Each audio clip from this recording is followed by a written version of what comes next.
السلام عليكم. لا تنسوا الاعجاب بالفيديو والاشتراك في القناة تشجيعا لنا لنستمر بنشر المزيد إن شاء الله.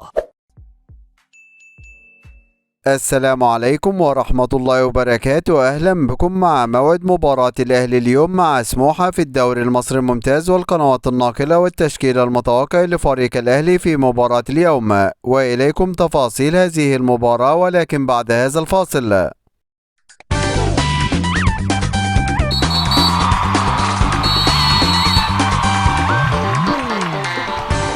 يستعد فريق الأهلي لمواجهة فريق سموحة في مباراة اليوم، وذلك في إطار مواجهة الجولة السابعة من بطولة الدوري المصري الممتاز. ويحتل فريق الأهلي المركز الأول في جدول ترتيب الدوري المصري برصيد 13 نقطة من 5 مباريات، فاز في 4 مباريات وتعادل في مباراة، بينما يحتل فريق سموحة المركز الثاني عشر في جدول ترتيب الدوري المصري برصيد 8 نقاط من 6 مباريات، فاز في مباراتين وتعادل في مباراتين وهزم في مباراتين، ليكون الفارق 5 نقاط بينه وبين فريق الأهلي. وسوف تنطلق هذه المباراة اليوم الثلاثاء الموافق 28 نوفمبر 2023 28/11/2023 في تمام الساعة 6 مساء بتوقيت تونس والمغرب والجزائر، 7 مساء بتوقيت مصر والسودان وليبيا وفلسطين، 8 مساء بتوقيت السعودية وقطر والعراق واليمن وسوريا،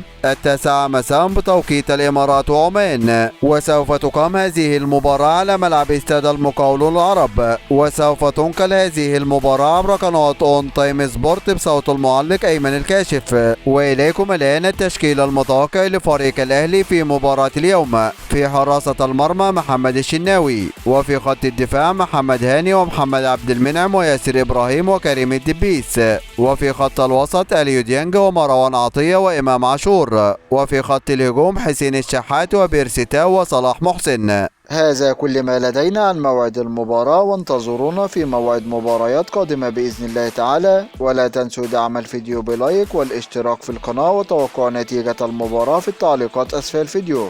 دمتم في أمان الله، والسلام عليكم ورحمة الله وبركاته.